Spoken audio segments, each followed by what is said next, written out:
Well, hello everybody. Welcome to Jeff's Baking Blog.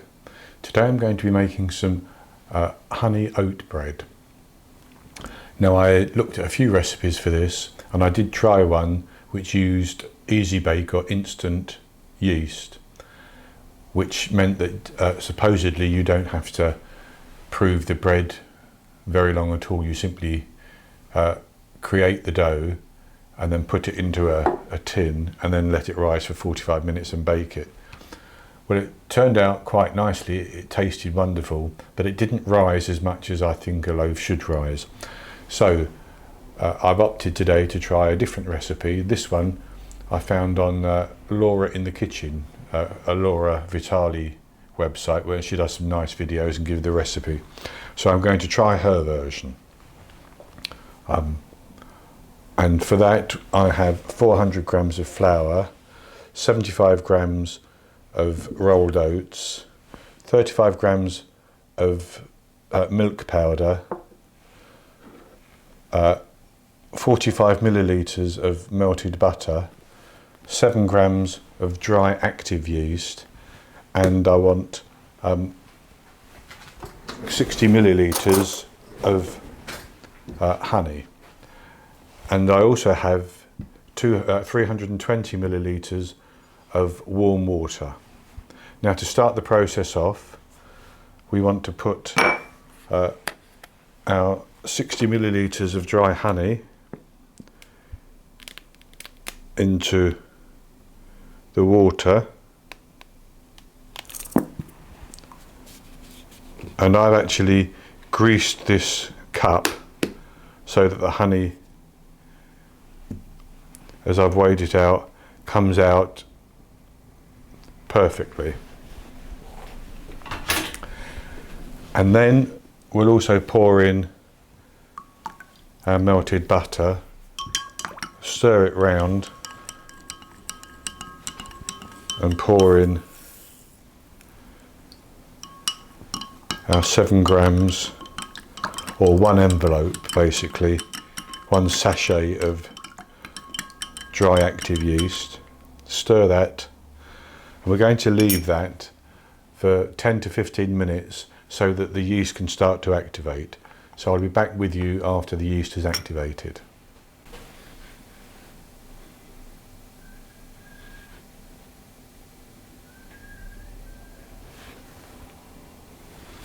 Oh, there you are. So now we're back. I was just reading while I was waiting, and we can see our yeast and honey and butter and warm water mixture has activated quite nicely. It's quite frothy. So the next thing to do is to get the dry ingredients mixed together. So I'm going to do this in a stand mixer. So I'll put the 400 grams of flour, the 75 grams of oats, and the 35 grams of dried milk powder in there. Now, I'm using skimmed milk powder. It's got no fat in it. I'm just going to mix those together. And I've been wondering about why the milk powder is in there, and whether or not you could actually just substitute 320 millilitres of skimmed or semi-skimmed milk instead of the water and not use the milk powder. And I think you probably could. It will make, the milk powder will make the dough a slightly enriched dough, like you would get with brioche and such like. But it should dissolve. It shouldn't add substance to the mixture as flour and oats will do, because the milk powder should dissolve. So having mixed our ingredients, our dry ingredients together, I'm going to make a little well in the mixture and pour our yeast mixture in. I'm just going to scrape that down in case there's any yeast left behind. I do love the smell of that yeast. So then we start to mix this, and I'm going to start it on slow. and I want to mix it together until we have a nice dough which is just slightly tacky to the touch, but it should wrap itself around the dough hook.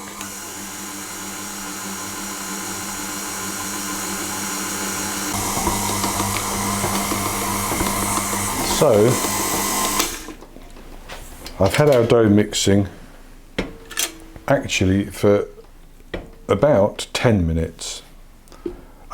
And as with all things with flour, depending on the humidity of the room and the flour itself, it sometimes takes up more or less liquid.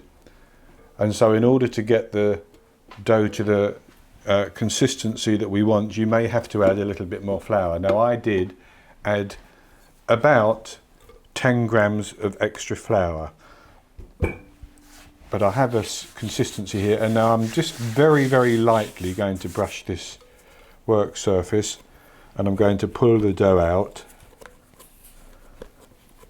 and it's still tacky to the touch.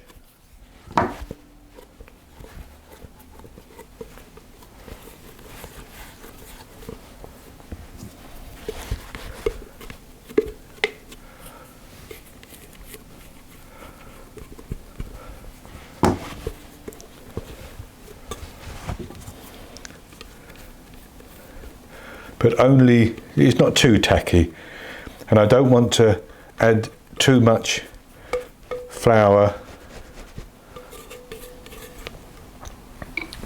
to it, but I just want to work it a little bit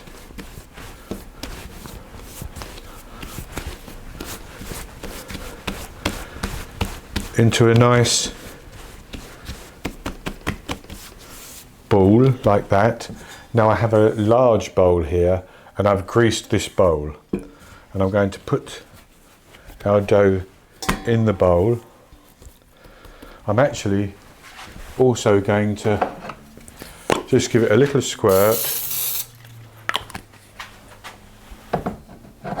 of baking spray on the top so that it doesn't form a film, and I'm going to cover it with cling film, and I'm going to let it to rest until it's at least doubled in size, and that's going to take an hour, between an hour and 2 hours. Again, it depends on the heat in your kitchen.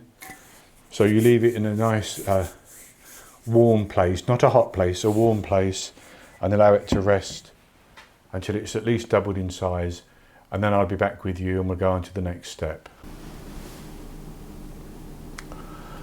Okay, so now I'm back with you, and I've taken our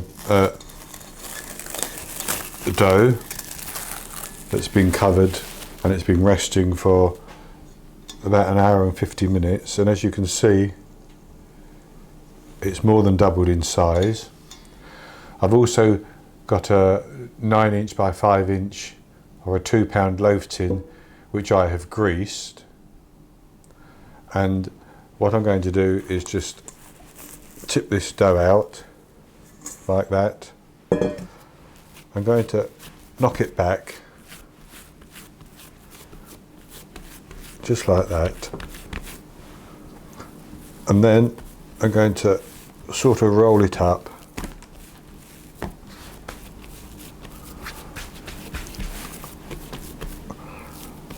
and then pinch it in like that.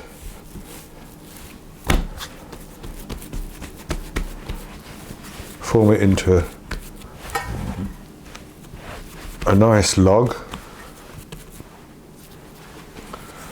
Pick it up and dump it in my tin. Just push it around a little bit like that, and I'm going to leave that to prove again for another hour, again until it's at least doubled in size. And when it has, we're going to put it in the oven at 180 Celsius or 160 Celsius fan, or 350 Fahrenheit.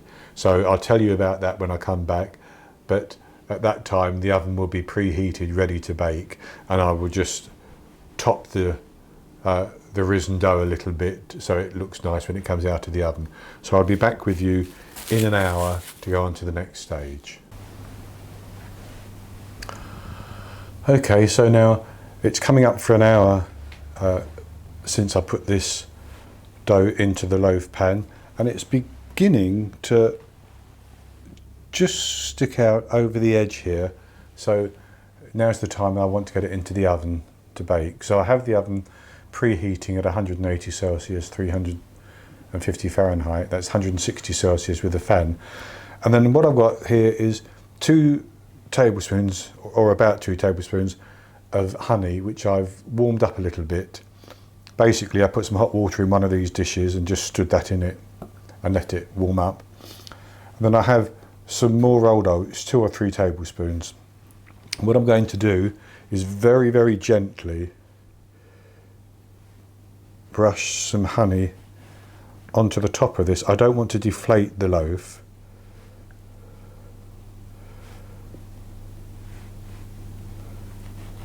But I just want to coat it a little bit with honey, and then I'm going to sprinkle some oats on the top.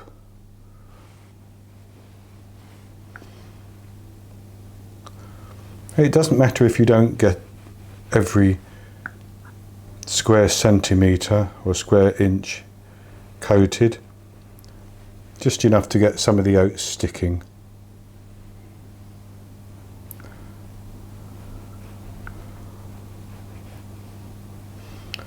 And you don't even have to do this. You could put a little bit of an egg wash on it if you want, or you can just bake it without any wash on, and then when it comes out, if you want to, you can brush some melted butter on it to give it a bit of a shine and to let the crust go soft if you want the crust to be nice and soft.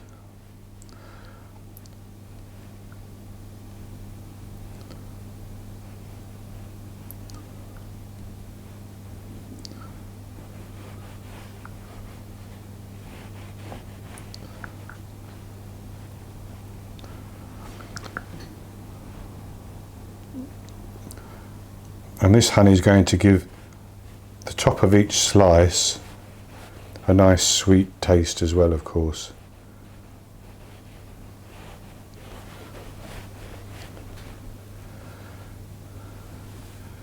I'm just going to brush along there as well. I think that's good enough. And then just take some of your oats and sprinkle them on.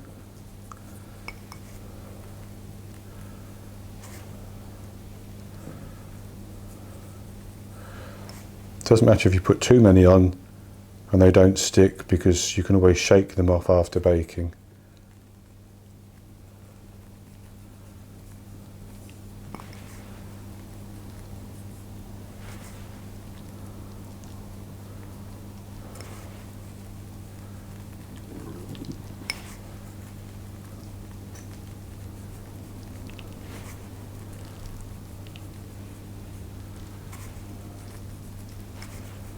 Make a bit of a mess. Beauty of oats is that they're very easy to clear up.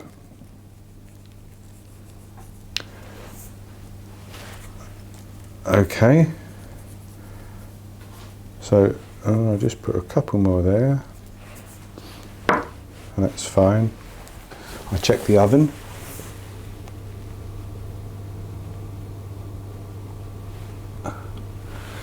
Right, so I'm going to put this in the oven and I'm going to bake it for 40 minutes until it's a nice colour on top, and when you tap it, it sounds hollow. When you take it out and tap it, it will also sound hollow. Now if you find that the top is browning too quickly, you can always get a piece of tin foil, silver foil, and just lay it over the top like that, so to speak, and it will stop it from browning too much. So I'll put this in the oven and I'll be back with you once I've taken it out in the oven and taken it out of the tin and allowed it to cool a little.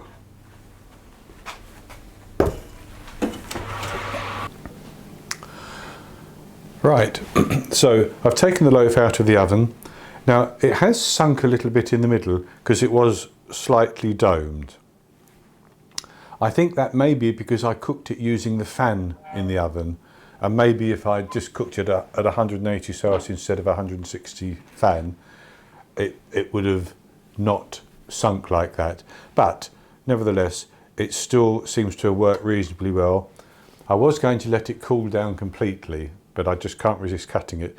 Now the reason for letting it cool down completely is, as I learned from a video I was watching the other day, if you cut a loaf while it's hot, then the steam will come out. Makes sense. Now, if you let it cool down completely, the steam stays in and is absorbed into the bread and it keeps it moister. So basically, if you cut it while it's hot, it will go dry quicker. So let's cut this and see what we've got.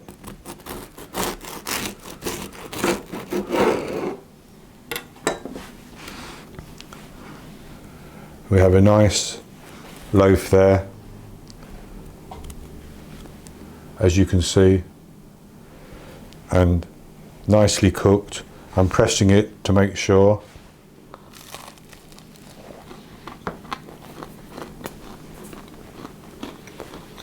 Of course this bit's crunchy because I've cut it very thin, as you can see.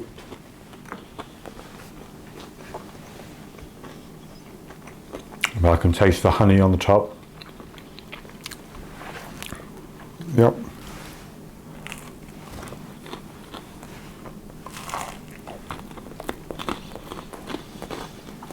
Well, I think that's been quite successful. I'd like to try it again and not use the fan and see if I get the slightly domed top. But that's it for this video. So please give me the thumbs up by clicking on the thumb under the video on YouTube, and also click on the subscribe button to subscribe to my channel. Then you can see future videos that I post. And do give this recipe a try. I think, as I said, I got it from Laura Vitale's website, Laura in the Kitchen. I converted the measurements to the metric ones that I'm used to, and I seem to have done that reasonably well because it's worked out very nicely. So that's it for today. Please join me again in a few days when I'll have another video, and until then, in the meantime, happy baking.